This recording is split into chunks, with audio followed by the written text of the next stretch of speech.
hope that all our delegates have had a chance to visit the experience zone, connect with our partners at the partner booth. A lot of excitement in store for all of you. So we are hoping that you're networking, meeting peers from the industry. There's a lot more happening right here in our panel discussion. Up next, Workplace 4.0, thriving in a boundless world with a distributed workforce, something that all of us are experiencing. Our panel will be discussing a lot more ways of identifying the new age digital tools that are bringing about innovative ways to improve employee experience. So a lot more on that. All thanks to our Power Pack panelists. It's a pleasure to introduce Mr. Amit Sharma, CHRO, Volvo Group India. We have with us Ms. Renu Bhora, CHRO, DB Shankar India and Indian Subcontinent. A very warm welcome to Dr. Anil Kumar Mishra, CHRO, magicbricks.com. May I also present you Dr. Manoj K. Prasad, Vice President, Talent and Digital Transformation, Reliance Industries Limited. And let us look forward to our session's moderator, Mr. Saurabh Dwivedi, Partner, Deloitte. Right here, over to you, sir. Thank you so much, Isha, and good afternoon, everyone. Good afternoon, panel members. Thank you so much for your time. Today, we're going to discuss a topic which is very, very relevant for all of us, thriving in a boundless world with a distributed workforce. All of us know the future of work arrived early. The rapid evolution of the workstation from cubicle to open floor plan and now to remote work has changed everything about how workforces communicate, collaborate, and stay productive. From virtual reality meetings to the gamification of online training, new technologies continue to transform the workplace and redefine the ways in which employees engage with their employees. Identifying the new age digital tools that is bringing about innovative ways to improve employee experience. With the advent of Workplace 4.0, there are some themes which have emerged, which have enabled the organizations to manage return to work, return to office, and working with hybrid models, even a better model. The first is about adopting different business models and different work styles, specifically on agile ways of working. Readiness, for this is important from all aspects: people, services, technology, to manage different business models and workforce models. Preferences have changed with the flexibility to, work from office, home, or a common workplace. Organizations may consider looking at alternative workforce segments to manage surges, seasonal requirements, etc.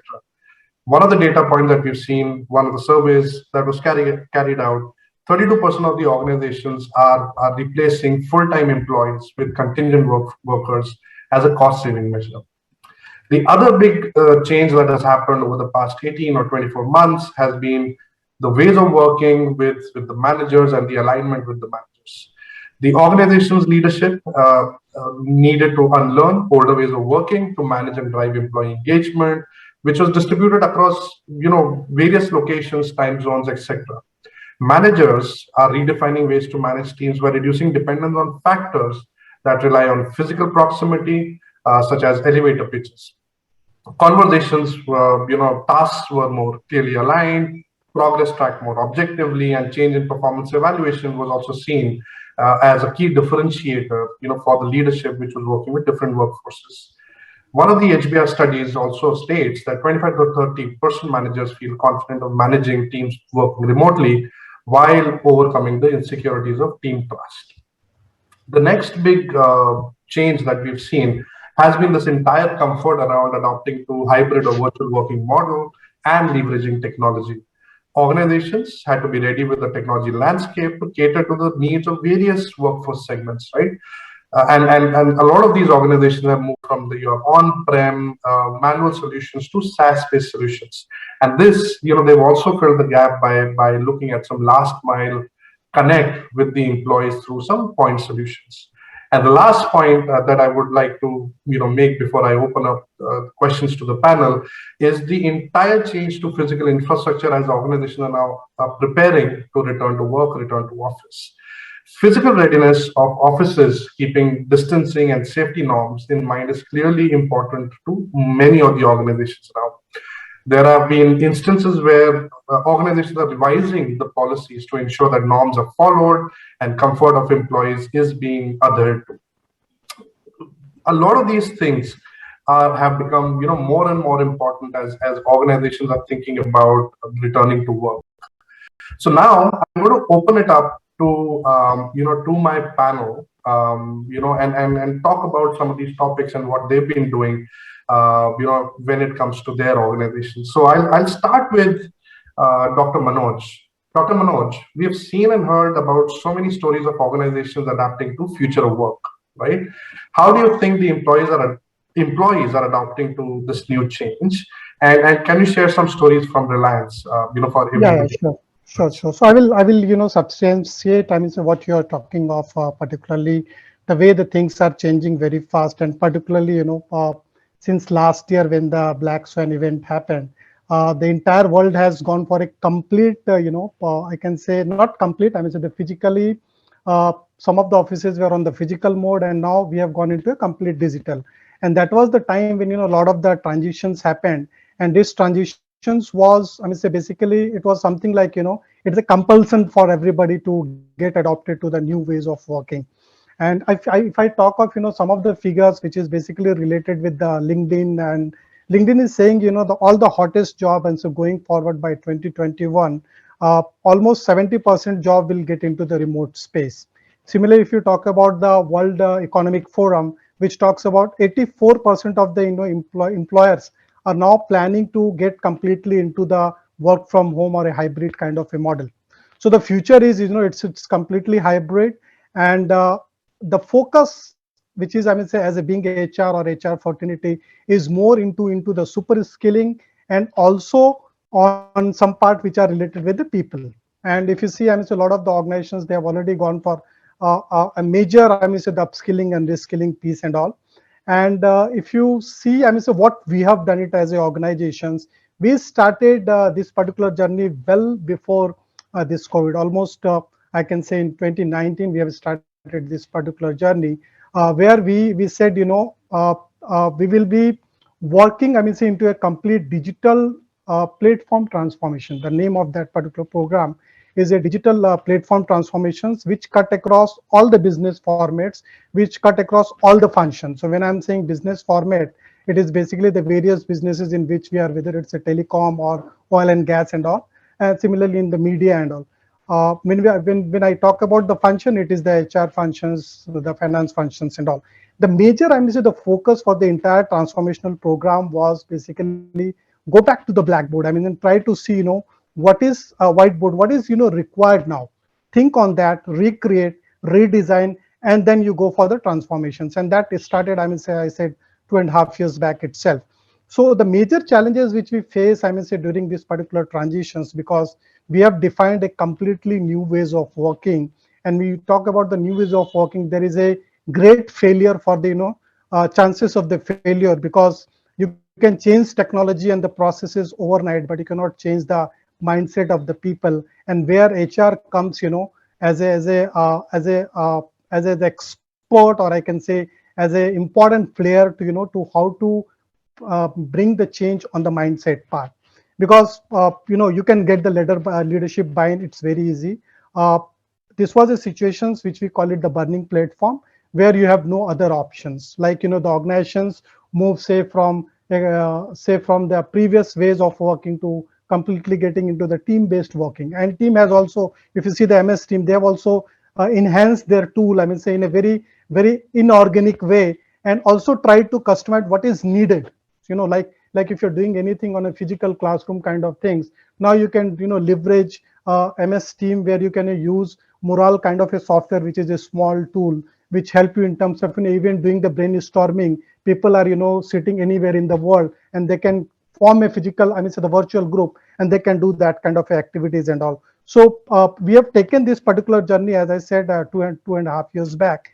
And today, I mean, we have gone from a complete physical office, because my organization is more into the manufacturing, apart from, some of the new businesses and all. So it's from office to getting into work from home. And if you see the current status, it is working from anywhere 24/7.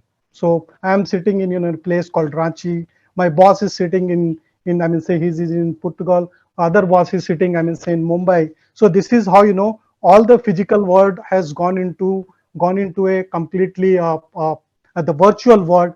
And we as a HR, we have enabled putting say the various tools which is required, doing the upskilling, working on changing the digital mindset of the people, into the digital, developing the digital aptitude and a digital dexterity. So these are the things which we have already done. And I can say now some part is still in the transitions, but we are almost stabilized when we are talking about these complete transformations. I was just reading one particular report being published by Johnson Control. They talk of what will the scenarios when you talk about the workplace in 2020, because we know we talk of remote, partially say working from the office, then hybrid kind of things and all. But I think the hybrid is going to work out.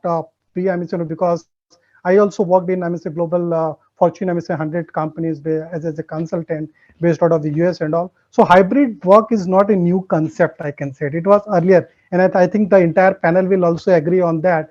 It's not a new concept. I think in most of the IT organizations, we work with with the hybrid model only, and that's why if you see the major emphasis to start with, if you talk about the vision of TCS 2025, it's basically 25% of the people will be in the office, and by 2025, and rest of the people, they will be working from anywhere in the world. And that's how the flexibility is coming, that's how the agility is coming, that's how you are becoming a more mobile. And I think the transition is going on, and it will continue with some improvised model. And thanks to the entire IT product world who is providing every kind of tools by putting a lot of innovations into their product designs and also the services part. So this is what I just wanted to share my thought. Thank you, Dr. Manoj. And some really pertinent points you said. Digital transformation requires a big mindset shift as well, and also some of the terms that you're using, flexibility and agility, become really, really important for organizations to adapt. So with that, I'll come to Renu.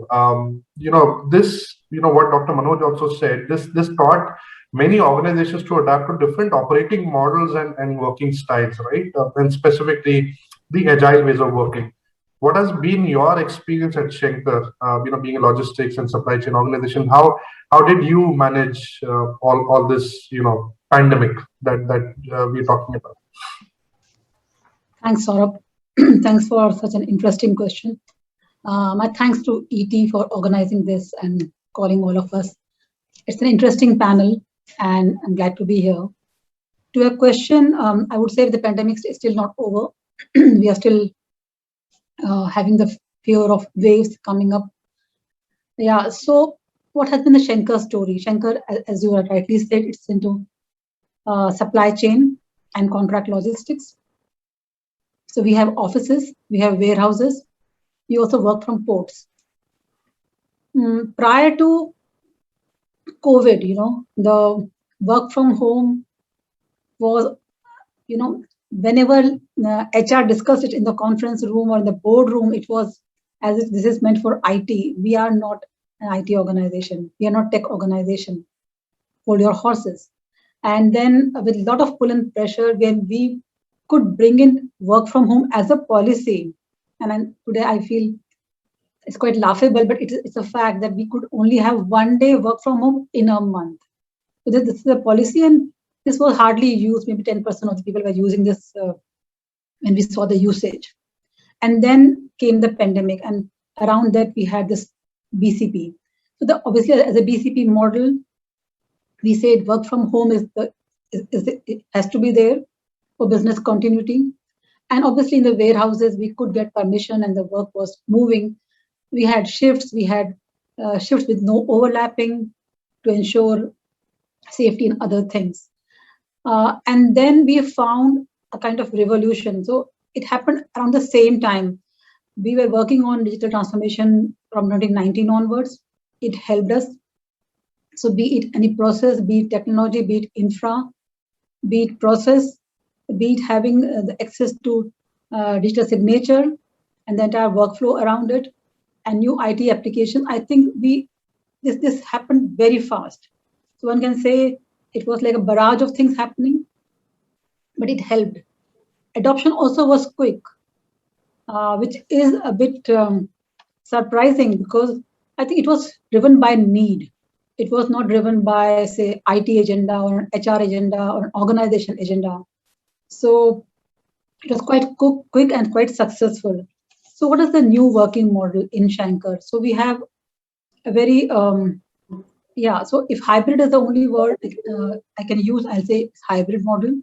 So we have a BU called TSC, Technology Service Solution Service Center. So they are totally work from home. So earlier also they had work from home policy, but this time they are like work from anywhere. And initially we would insist that, we would hire the guy from Hyderabad, asked him to relocate, hire somebody from Indore, asked how to relocate. But now we are saying, okay, you can work from Jamshedpur or Hyderabad or Indore or wherever, because if that is it, it's good. And so it's a distributed workforce in that particular BU. In the BU where we have warehouses, it is work from site.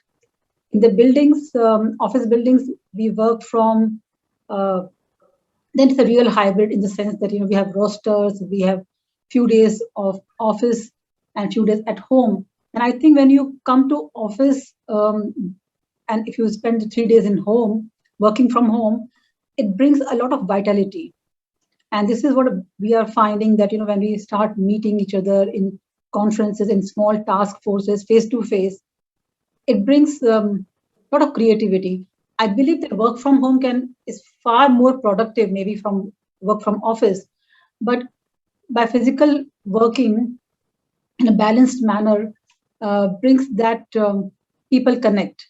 Yeah. So, and also we discovered a new way of communicating, which is through broadcast. So earlier, the FaceTime with the senior management team was quite less through town halls. But now with the broadcast happening on MS Team and other channels, it was like, I think the highest level of FaceTime with senior management happened in the pandemic times and now. So that is overall scenario, say, in Shankar. Thanks, Renu. Really interesting. And I think some of the things that you're talking about, and changes that happened in the warehouse or office or, any of your sites, I think, and that's what our research also says, right? One of the most important aspects during this entire 18-odd month period has been the alignment of the leadership or of the organization with the people managers, right? And a lot of these changes, a lot of these initiatives have been driven through the people managers, right? So Amit, a question to you. Do you agree with that statement, first of all? And how have you managed this alignment with the managers during and after the lockdown, and especially, in your industry? No, that's true. People managers are the key in this entire, process. This couldn't have been successful because they are the ones who really finally translate the overall intention of the organization down to each and every employee.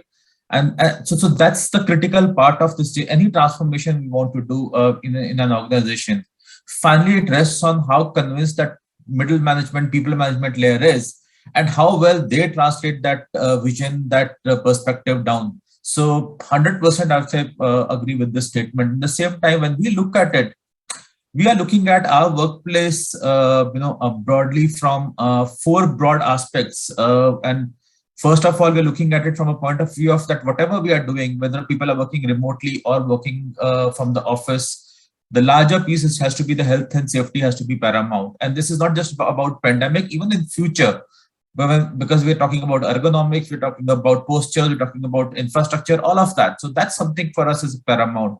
Second piece we are saying is the workplace, fostering collaboration, growth, engagement, openness, communication or not? That's the second important conversation we are having.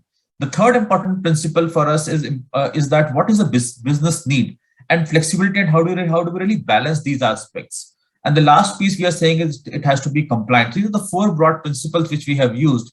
And this is where the people managers come in. So when we're talking about it from a point of view of performance in relation to business need and flexibility, we're talking about the fact that, hey, how can we have a conversation between the employee and the manager in terms of where the work is performed, and let both of them in conversation decide.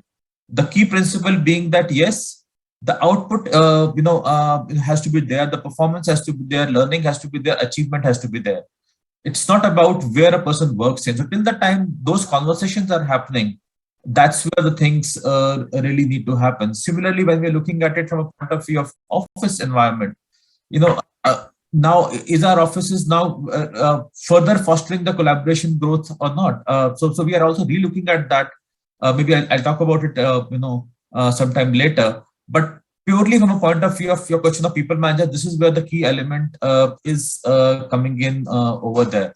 And we have also been, upskilling our people managers around, having ability to have constant dialogues, providing them with toolkits, which is about, how do they take care of the team health and safety? How do they take care of team engagement? How do they ensure that they are present when a team member needs them?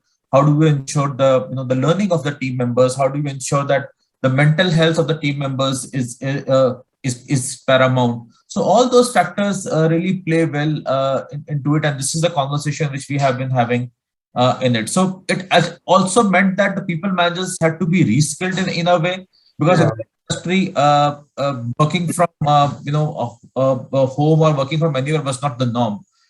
Being a manufacturing setup, that factory still works from location itself, but even in our offices, our our flexibility policy was okay.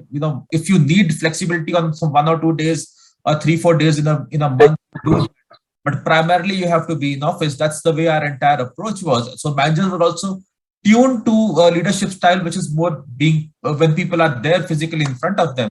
And now this meant a completely different ways of leading things. So we really had to do a lot of work around reskilling them on this particular aspect. But yes, that's the continuous journey also for us going forward.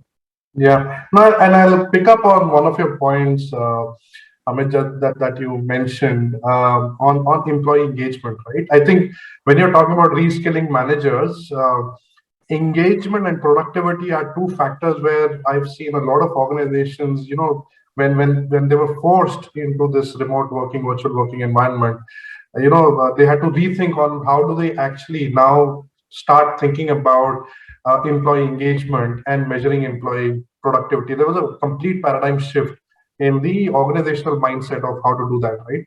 So I'll come to Anil for this question. Anil, what according to you are some of the key experience levers that in the current times that one needs to look for in order to engage and drive employee productivity, especially in these VUCA times? I think that's an excellent question, Saurabh. Thank you for asking that. But before that, thank you, Times Group, for having me here.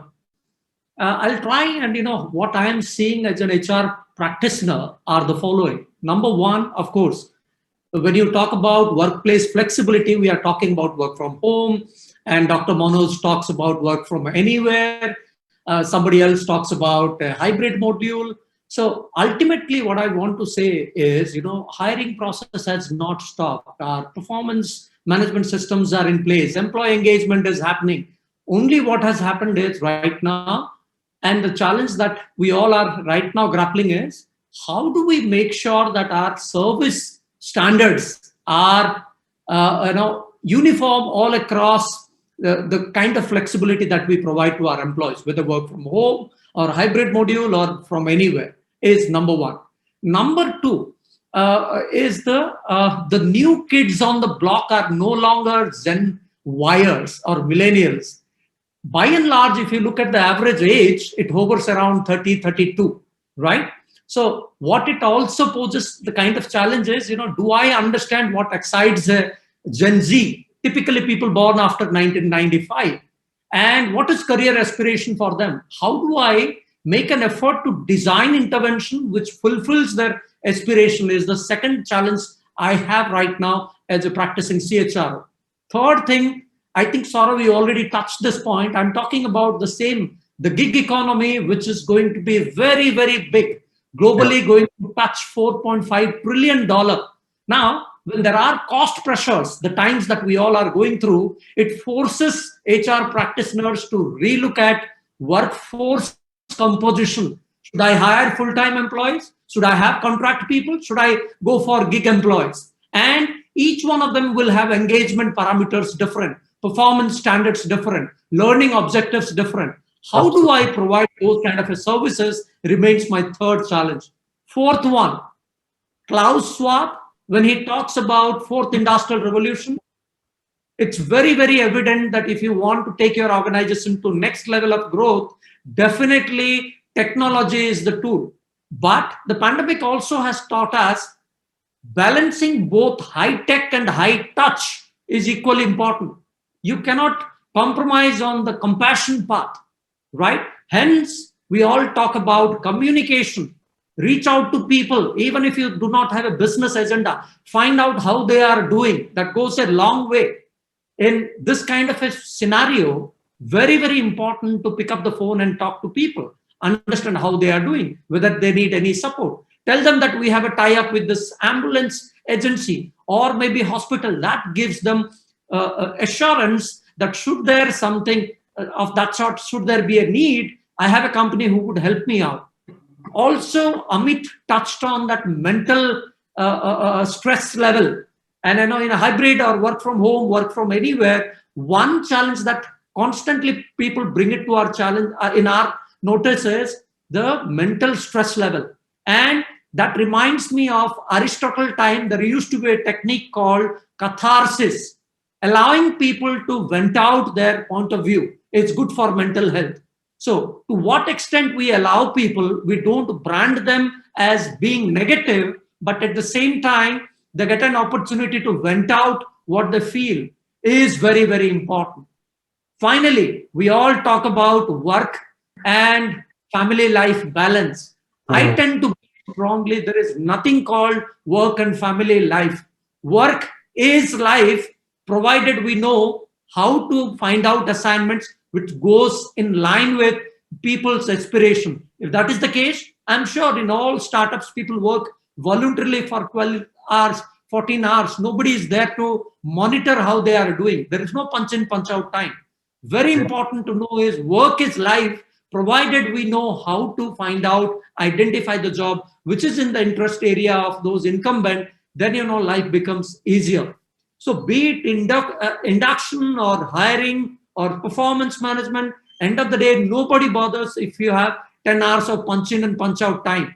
What has been my net value addition by end of the day, as against my commitment, which I made, is what matters. And we all are forced to find out different techniques of measuring the workplace productivity and also give an experience and empower people. And doesn't matter whether they are working from home or working from anywhere, or we believe in a hybrid structure. That's my initial thought at this stage, Saurabh. Thank you, Anil, and thanks for some lessons from history for us. And I couldn't agree more with you.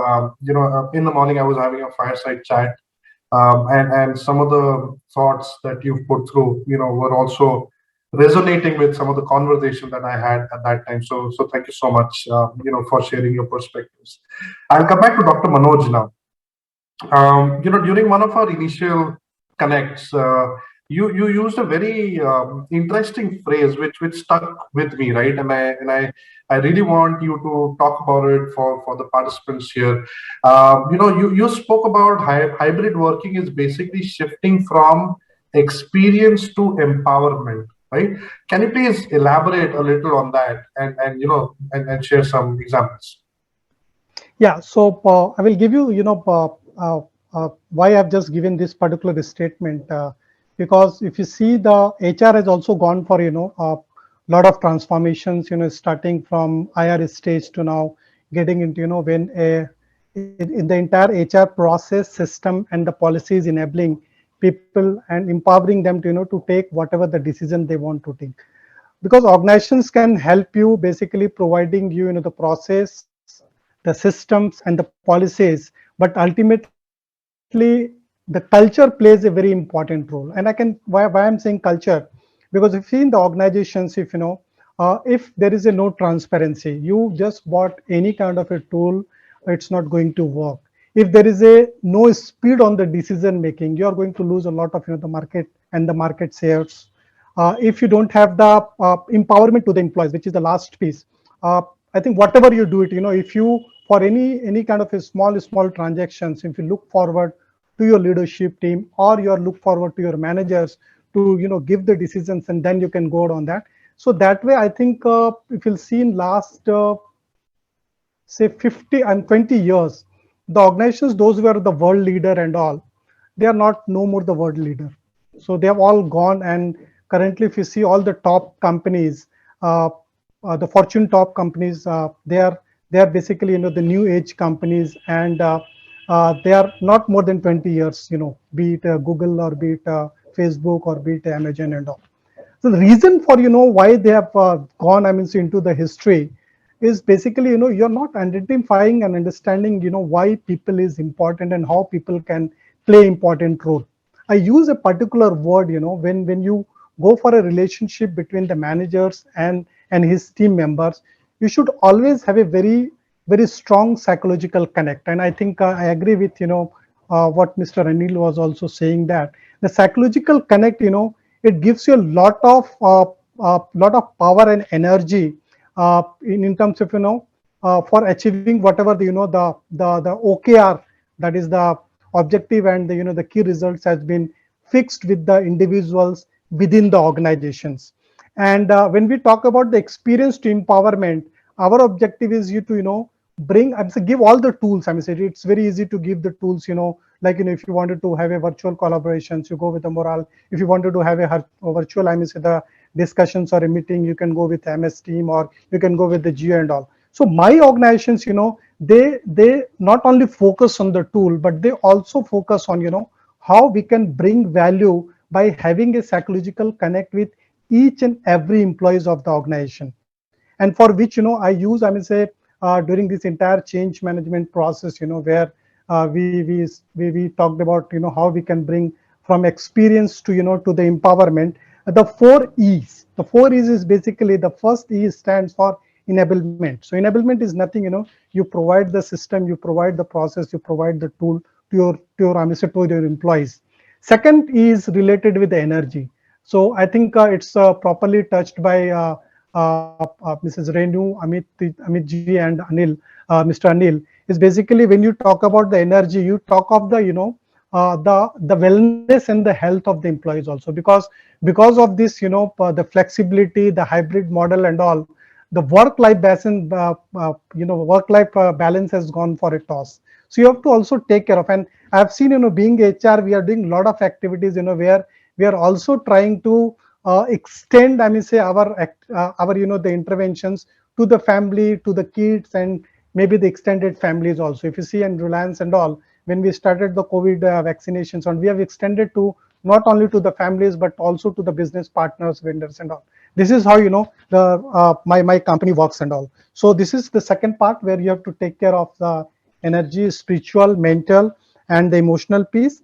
The third piece is related with the encouragement, because encouragement is also very important. If you're doing something good, and if you're not being recognized and rewarded by your, I mean, say the manager, by your team, by your colleague, I think you will always get demotivated. So, and that's also bring a lot of innovations and innovative culture in the organization.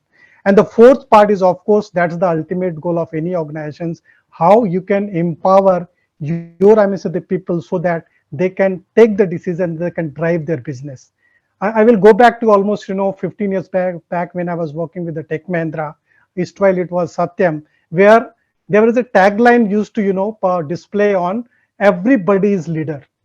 And everybody is leader is nothing, it's only indicating on that everybody is empowered to take the decision. And that's the culture from where I started my career. And the second organizations, again, if you talk of employees first, that is the HCL Technologies, customer second. Again, the focus is again on the employees, it's not the customer, because when your employees are happy, they can make your customer happy, otherwise they will not do it. So whatever the system and the process we bought it, I mean, say during the transition, say from experience to the empowerment, it's all started with start with a very prototype MVP version as a part of your HR transformations journey, where your objective is to the flexibility, your objective is to agility, your objective is to bring, I mean, say the employees mobile, so that they can work from anywhere kind of things 24/7. So this is how, we have started our journey. And I think one of the things which I always remember about my chairman is, he said, if you're starting something, if you feel that you're going to fail, you fail fast, and then you improve, take the speed and go for the scale and create impact across, social fabrics of the organization or of the social fabrics of the nation. And this is how we are excelling. This is how, we are creating lot of the mantras into the business operating model, lot of mantras into the employees experience, lot of the mantras into the culture of the organization. So this is what I just wanted to, give my submission. It's a beautiful framework, the 4E framework: enable, energize, encourage, empower. Really, really insightful. Thank you so much. But I'm going to pick on one other topic that you mentioned in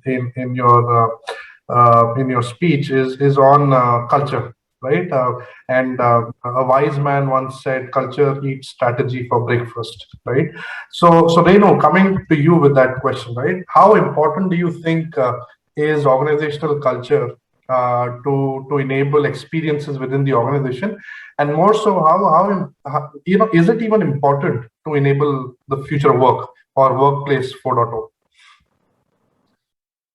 Thanks. It's an interesting question, and I think the movement to this response has already been there when Anil Kumar Sharma or Dr. Manoj, this Mishra also, Dr.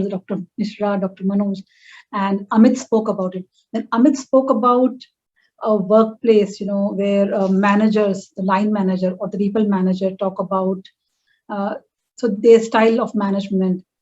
Is it collaborating? I think we're talking about, or if we talk about psychological connect, or even energize and empower, these are very intangible things, and we are definitely pointing to the company's culture. So is the culture of the organization, the workplace is being redefined. And while it is being redefined, it has already changed. So it is like, the change has happened, and now we are trying to, find a reason, give it a name. Is it hybrid? Is it working from anywhere? Is it work from, it's a new workplace? Is it a future of work which has already come early? So we are trying to, have a semblance to it, but the thing has already changed. And here, what has happened to the culture? Because managers intrinsically may not have changed. This is what I feel when we, get some managers who talk about discipline, and they talk about discipline in the very old-fashioned way, where they would like to see their team members logging in, logging out, or asking them, no, now that they have got vaccinated, let them come to work, let them come to work every day. If they don't come to work every day, let them apply for leave, and so on. So I think the organization culture here plays a very important role. That is the culture really believing on trust, on high trust and high performance. If the culture is around building high trust, then how do you handle trust versus discipline? How do you handle respect to time? So if I'm, say, at 6:30 and I'm walking in the park because it's my scheduled walk in the park, or if I'm warming food for my children and I get a call and say, Renu, are you available? Just come to the call. We are sitting. I hope your laptop is open. So are they, valuing your time? And one can be so unplanned, maybe 1 or 2 days in a week, but it can't be so unplanned every time in every conversation. How do you acknowledge diversity that you have in your team, young parents who may be at 8 o'clock in the morning, either warming food for the children, or they are logging in their, tablets or their laptop to help them for their online classes? Do you have team members with you who have got aged parents and they need to be with them? So are you acknowledging diversity? Are you open that, and somebody talked about just now that people are voluntarily working for 12 hours, 14 hours. I know my team member, and they are mostly women who would, again, log in at 10 o'clock in the night, and they say, this is the way we work. We close our household stuff, and we feel that, 10 to 12 is office time, and let me just, be there and push my mails for tomorrow, and this is the way I work. And you can't say, no, you can't work at 12 o'clock in the night. If that is the way they find and are able to integrate the work life, if there is anything called work life integration left now for discussion. And so as an organization, I think, how do you train managers? How do you make their mindset changed to what is performance management in a new workplace? How do you manage performance? How do you monitor performance when you are not able to even see the person? Then how you communicate. I think when we are so used to a physical proximity, then, you may be used to my verbal cues, non-verbal cues, but now we are on the phone or MS Team. Then how do you communicate effectively? How do you motivate? I think managers were always, if you're so used to, unless I meet you in person, I don't feel that I've spoken or I've touched your chord. How do you motivate in the new workplace, in the new entire space? And I think these are the challenges. And if the culture of the organization believes in high trust, I think these can be resolved. Yeah. Awesome. Thank you for that.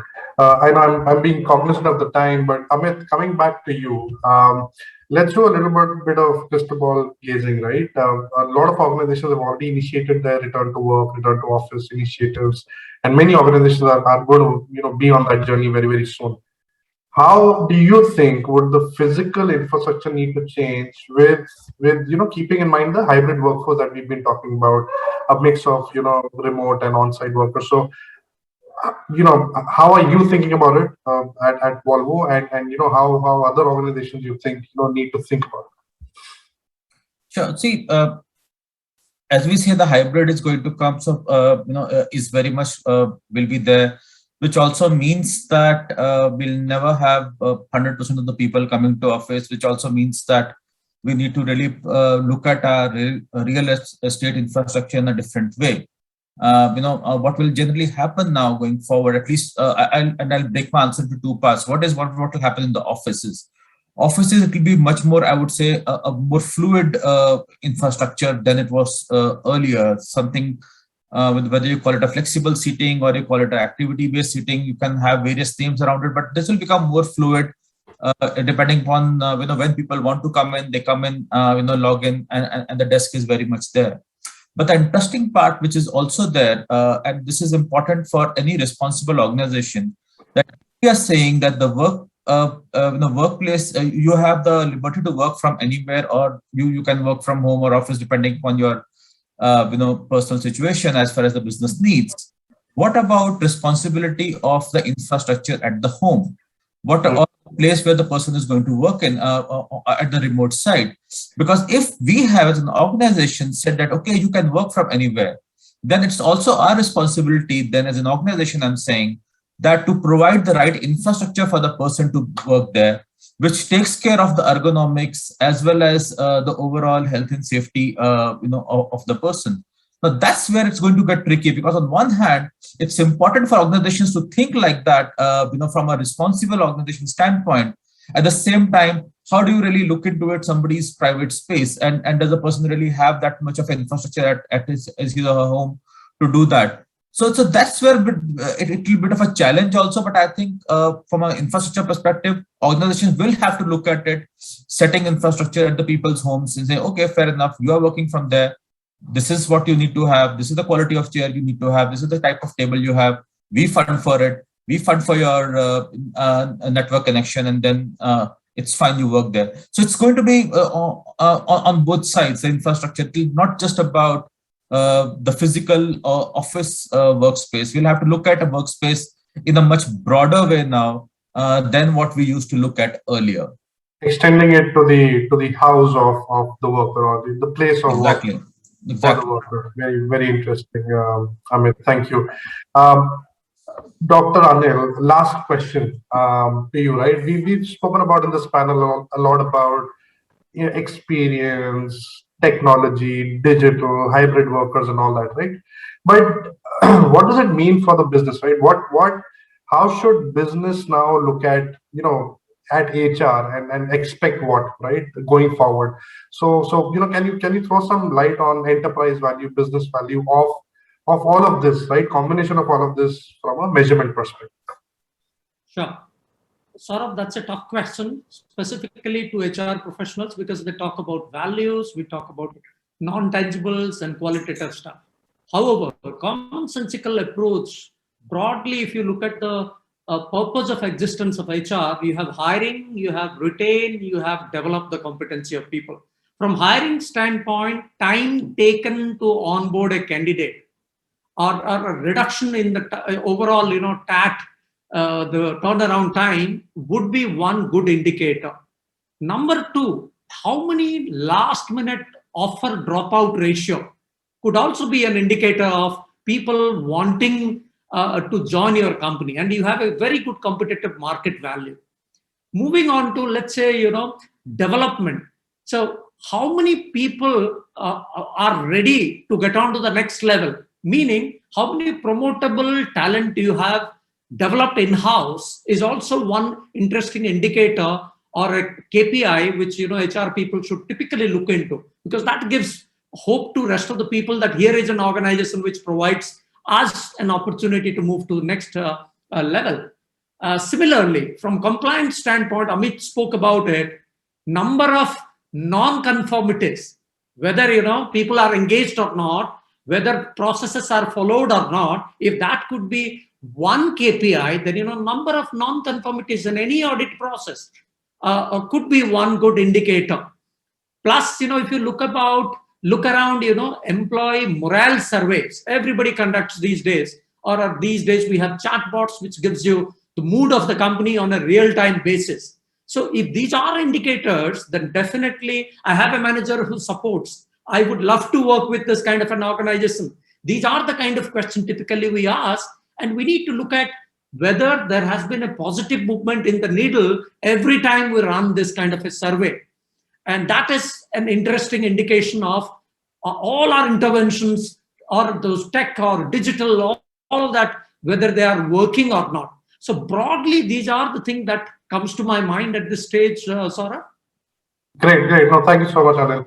Now, we'll do a kind of a rapid fire sorts of a round, right? One question to all four of you panelist members. And the question is, what are those one or two things that you will do or you will focus on, right, to thrive in a boundless world with distributed workforce? So maybe we'll flip the order now, and maybe we'll start with Anil, with you.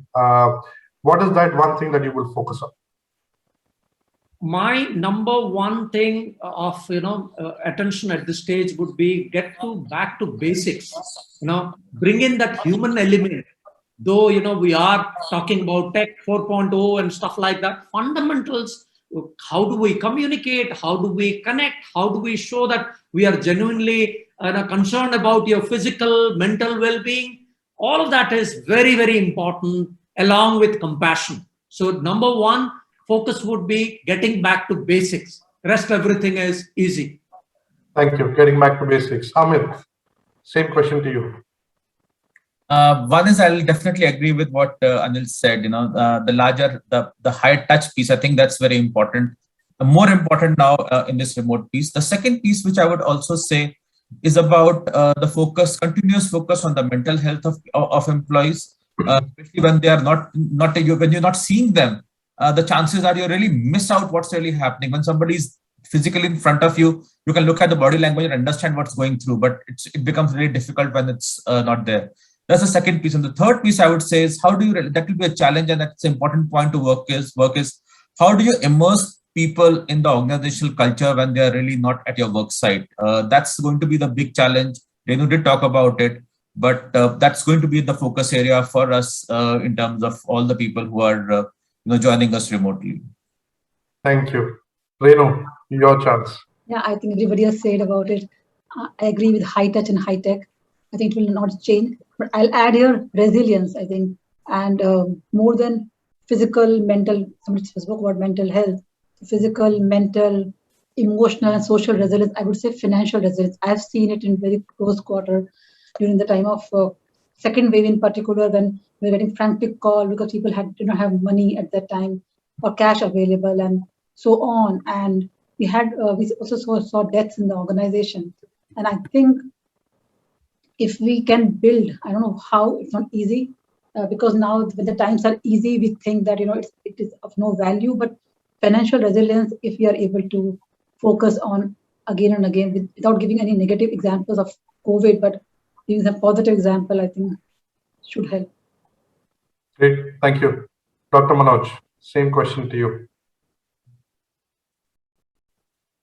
So I will say only human touch, because the way we are moving, particularly, everything is becoming a tool-based or a system process-based, where we are touch for anything which we are doing as a part of the HR for Fortinity. So the human touch, I think that's the only thing which is now we have started missing, and we need to bring back. That is how the organization should work, how a HR should focus on, because that human touch comes only from the culture, from the values, and from the ethics of the organization. So that's why, if you remember, if I was just talking about one particular thing, first customer second, the objective is